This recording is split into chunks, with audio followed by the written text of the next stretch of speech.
Thì sạch nặng ní nè, một cái làm một, đâu mà nó bật qua nó cái gì?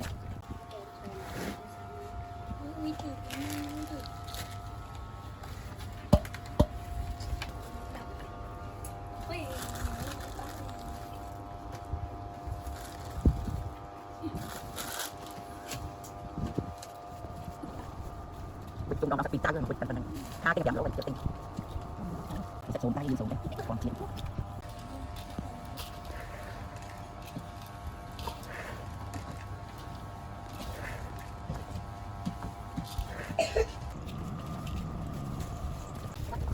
Chưa bên cái cổ ram, mên nè.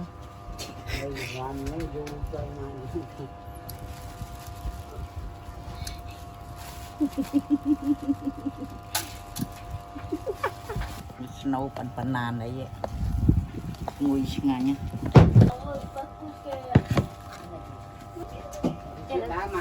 Má mày. Hả? Chạy muốn ngã cũng được rồi. Đó, cứ thế nào.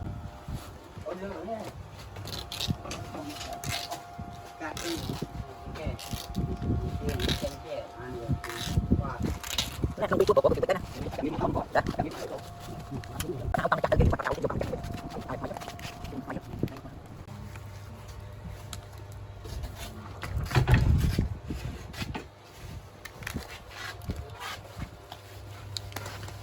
chung trong bên đây mình đặt nhặt chui thư và nó vô căng quậy cái quả sáng càng chui thư thầm liệt con chặt thầm con chặt con hai kia con anh mua ăn kia một lúc từ không thấy bạn ốp bạn bạn thằng bạn đi chụp quay chụp đáy ông chú nó nhắm tới đấy à cái nguồn mà cái nguồn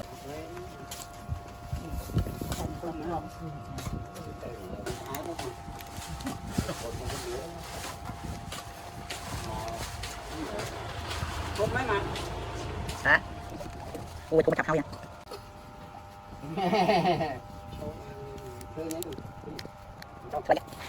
không đặt tin thực sai đây cây đây cái à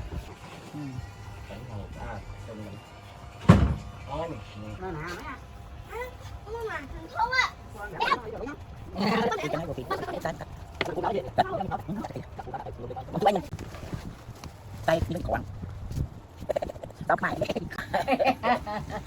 mình ngang cái cháu tao những cái cháu nào làm à gì mà đẹp ta cái bạn mình cứ làm vậy họ công ty đấy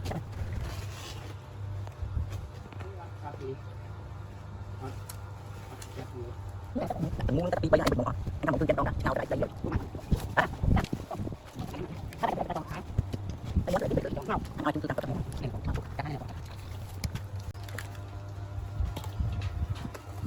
cô chỉ bên giáp mà thật nhá. Hai con giáp nào? Không biết. Anh cái đá gì công ghế ghế. Anh nghĩ là tự xuống mặt xuống thằng cái đấy. Cái đấy là nó. Cái thằng của đi tất nhà. Vô. Vậy chứ. Em vậy một con sẽ giúp phèn gì chứ nha. Mà sao thằng đại trai mà trong bán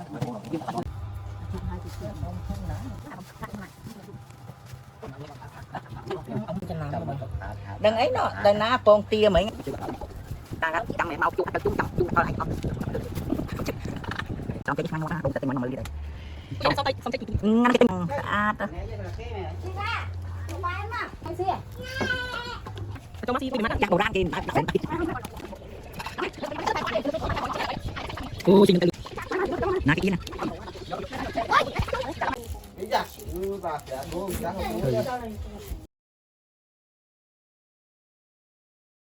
ra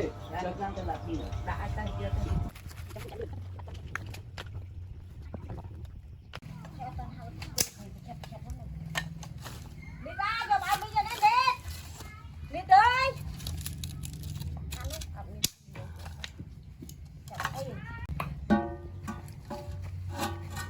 Đó là cái Cắt đây gì vậy?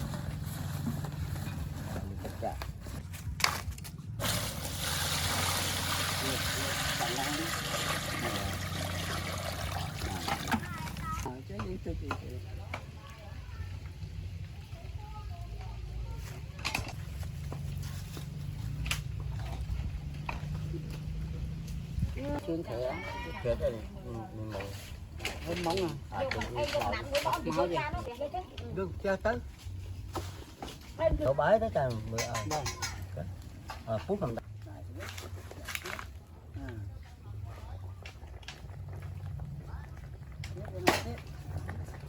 má mười cái má mà ra bố họ từng có nắng pin rồi nè Upin gì nó? trời ở đây cái đá bớt ta tí tí nó đang Con nó bón nó chết con mày nó thuốc. nó thành đại thế thôi Này nó con thuốc ạ. Rồi. đảm không đàn chết chấm một năm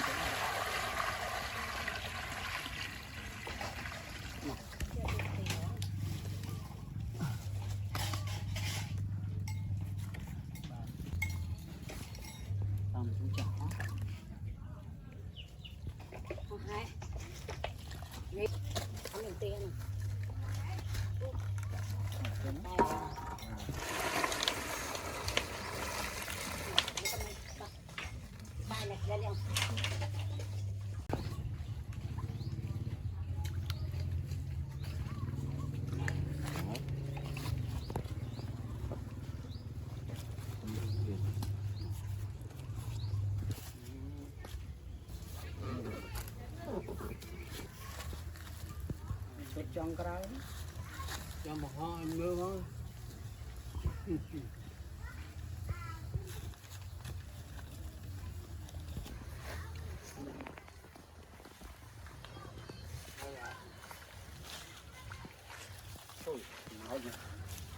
nấu ăn cho mong buôn mong đó các con cho nó lấy tầm thèm cho ói rồi tất cục rồi tất rồi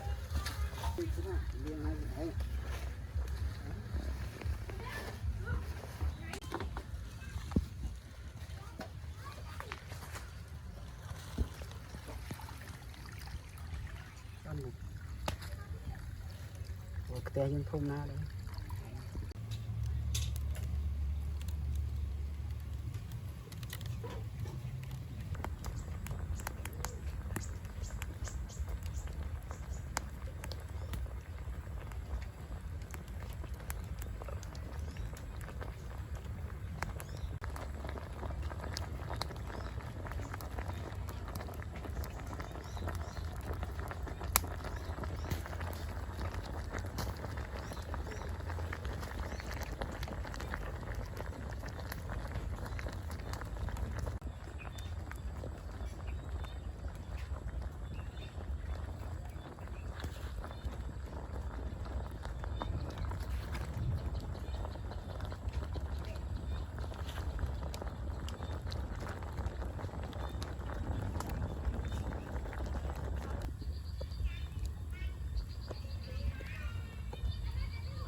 này gì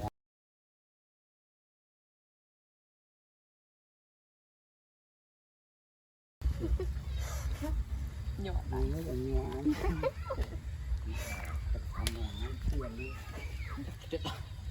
tiết đầu vào cua Cú sai. ôm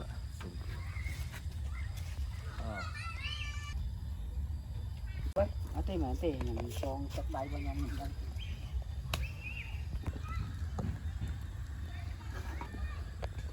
cái đại nó mua cho người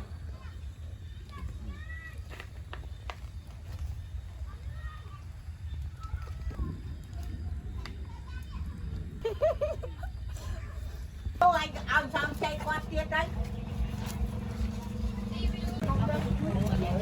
mua là mua đây này là Nó cho lại cho sâu nhá. Là chú này cho lắm. này bên đây kìa ăn lo này